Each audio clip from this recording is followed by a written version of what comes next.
This might be the fastest screen print starter kit because it eliminates the learning process on how to burn a design into a screen. Let me explain. Original screen printing has a couple steps to add a design into a screen. You have to wash your screens, quote your screens, burn your screens, and pop that design off, which takes between 3 to 5 hours if you're an experienced printer. If you're a beginner, it will probably take you a little bit longer. And this new technique eliminates all these steps, making it 3 to 4 times faster. Now, as an actual screen printer who prints t-shirts as a living, I'm gonna show you exactly how this process works. I'm gonna show you what I like, what I don't like, and if you should buy this starter kit. Alright, just to get you all caught up, I've been working with this press for a little bit over a month. I actually did a full unboxing video that shows you everything that comes with this starter kit. I'm gonna attach it to the link in the bio. This video is a sequence to that video, or a part 2, whatever you want to call it. Okay, so we're gonna do a 3-color print, but before we do anything, we have to remesh our screens.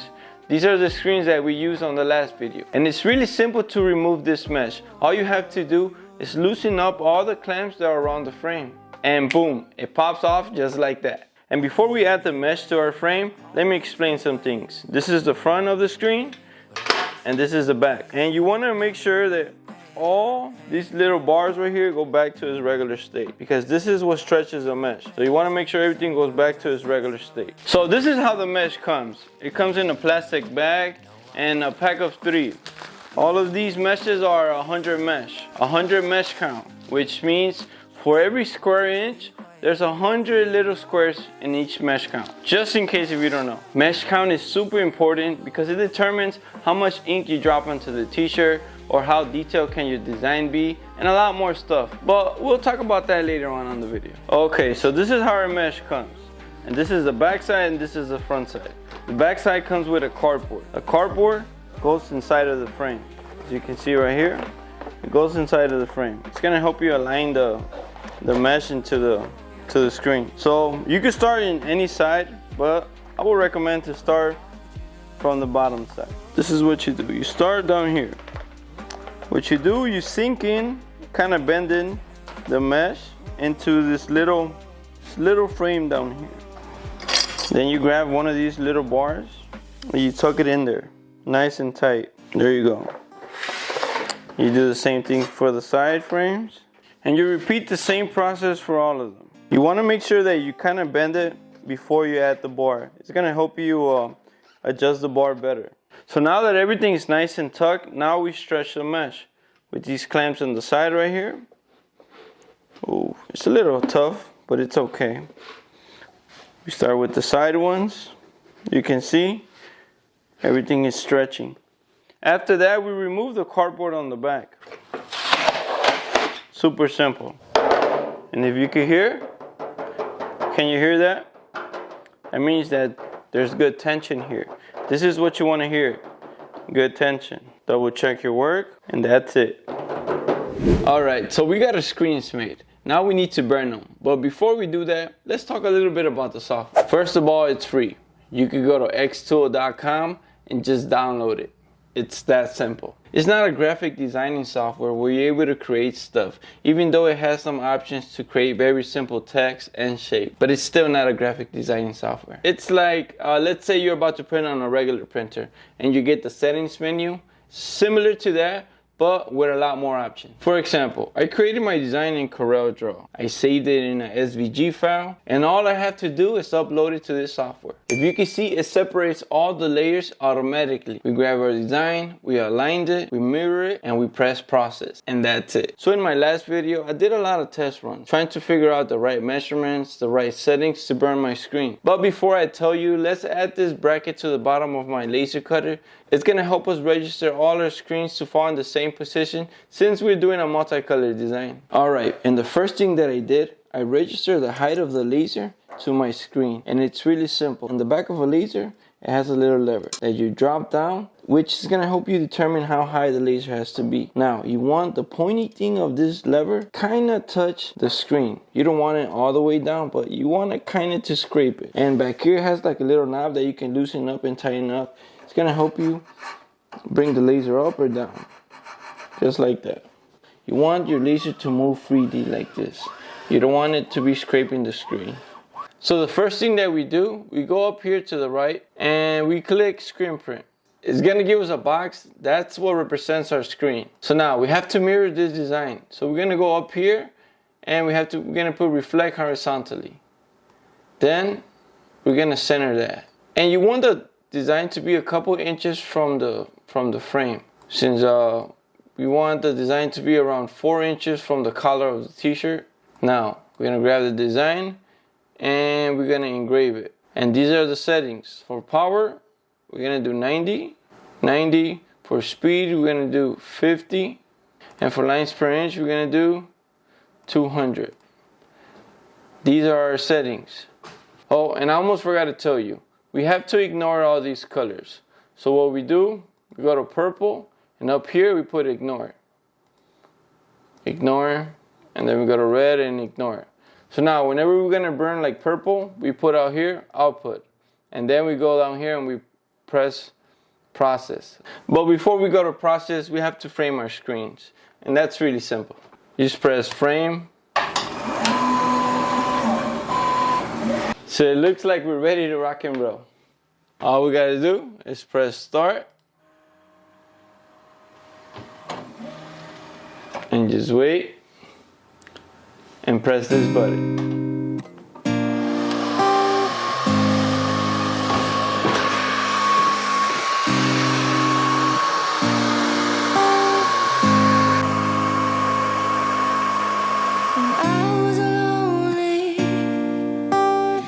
Our first screen is done. Now we repeat the same process to the other two.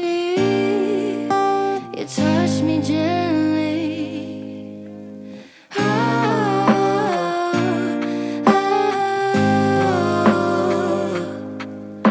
You give me a purpose to my life. Whew, finally, this was pretty awesome.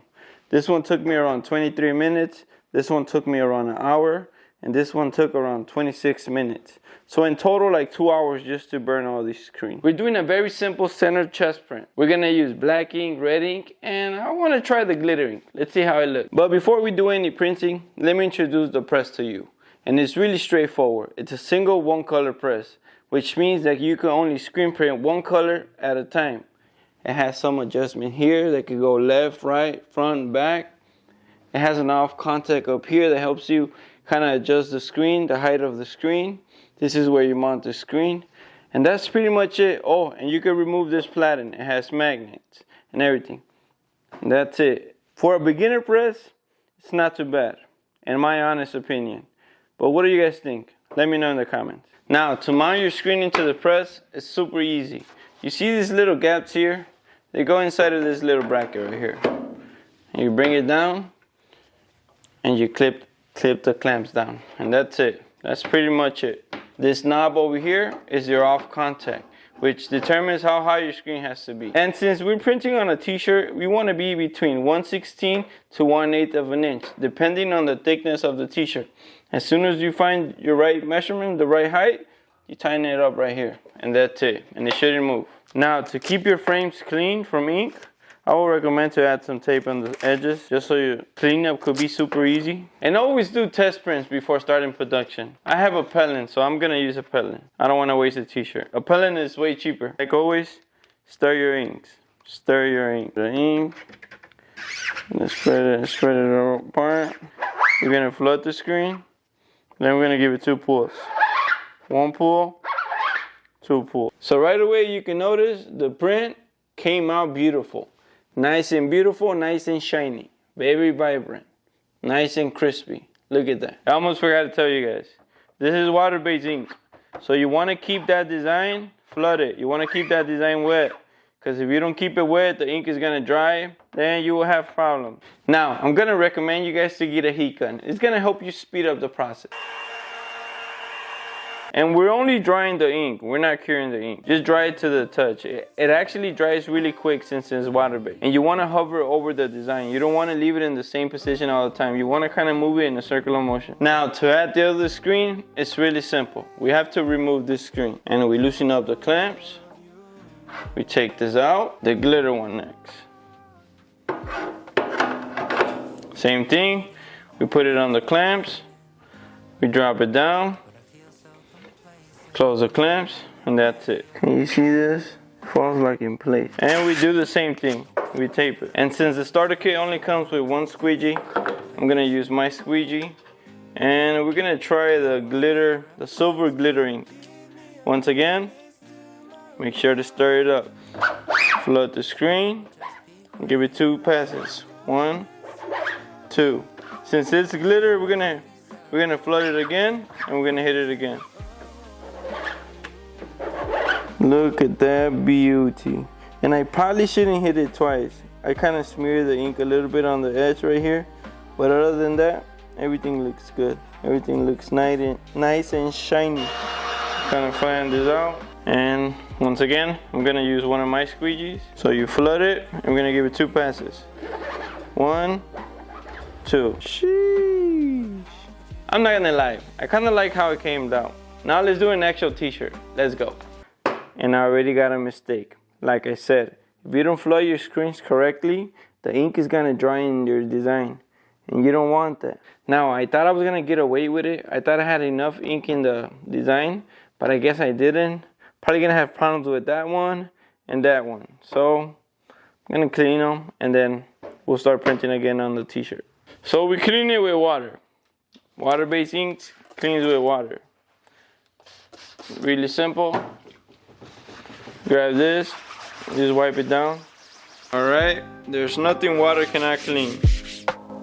I keep you waiting, always complaining, but I feel so complacent, never repay your pain. Oh God, you're amazing. Sometimes I get so impatient. No other replacement. Now we need to cure the ink on the t-shirt, and I'm gonna show you 3 easy ways to do it.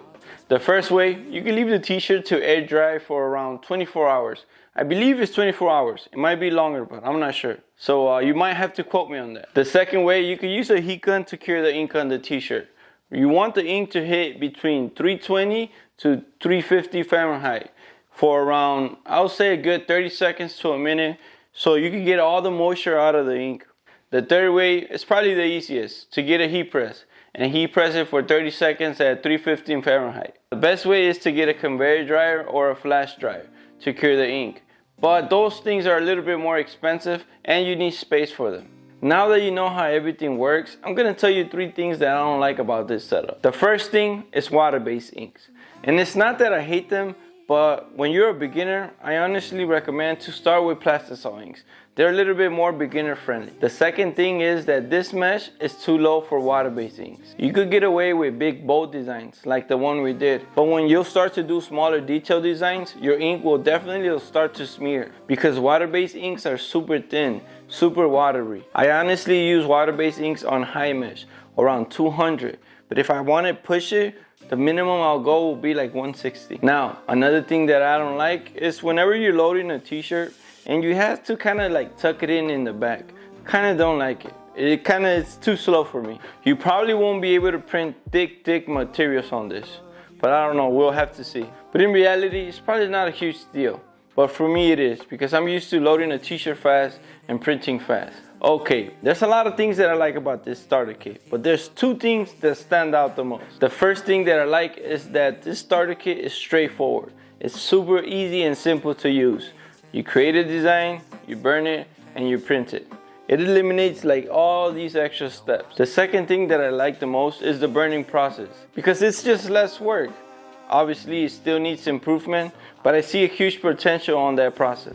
And I know you guys probably want me to compare this starter kit to regular screen printing, but I'm gonna be honest, I'm not. I don't think it's a fair play. I think screen printing is in another level. But I know you guys are curious, so I'm just gonna give you 2 small examples. This is a beginner starter kit, so you probably could print between 7 to 10 t-shirts an hour with the print that we did today. With regular screen printing, you could probably print between 60 to 80 t-shirts an hour. You see that huge difference? With this starter kit, you could only print big bold designs because it only has a 110 mesh, so you're very limited. With regular screen printing, they have meshes from 40 all the way to 305, so it gives you the ability to print on pretty much anything. Now the real question is, Should I buy that press? And just know that this is just my opinion. Okay, if you're somebody that already owns a laser cutter, then I believe that this kit will fall in line with your shop. I feel like if you're screen printing with vinyl on the back of a screen, I believe that this is better than that. I just had to throw it out there. I'm sorry. This is also perfect for someone that doesn't have a lot of space. Someone that wants to screen print as a hobby. Someone that wants to do DIY projects here and there. You have to understand that this is a starter kit, which is going to limit you from so many things, but it doesn't stop you from being creative. Remember, with screen printing, you could also print on paper, tote bags, wood, metal, and so many more other things. And with the laser cutter, you have even more options. Anyways, I'm gonna add the link in the bio so you guys can go check out the prices, check out the package deals, just so you guys can have an idea. And always, guys, do your research. Don't listen to everything that I say or to anything that anybody says, because we're not always right. And sometimes what works for us doesn't work for you guys. So do your research so you can know the full facts on whatever you're gonna buy, whatever you're gonna invest. Because at the end of the day, I want you guys to grow, and I want you guys to just to grow, to grow and to be successful, of course. And once again, guys, thank you so much for the love and the support. In my last video, I seen that a lot of printers were not happy with this technique, with this setup, and it's fine. I 100% respect you, and I like the honesty. The good and the bad comments, they help this channel grow. They help me see other people's point of views, and it makes me think, and it makes me work even harder. I don't consider myself as an expert. I have so much to grow and so much to learn. I'm experimenting so many things. Whether it's good or bad, I'm still trying them. Anything that has to do with screen printing, I want to be a part of it. Whether it's good for the industry or not, I want to touch it. That's it, guys. Anyways, once again, thank you so much for the love and support. Have a beautiful day, and God bless you all. Oh, and I almost forgot to tell you guys, my New Year's resolution is to post every Saturday. So stay tuned. God bless you all.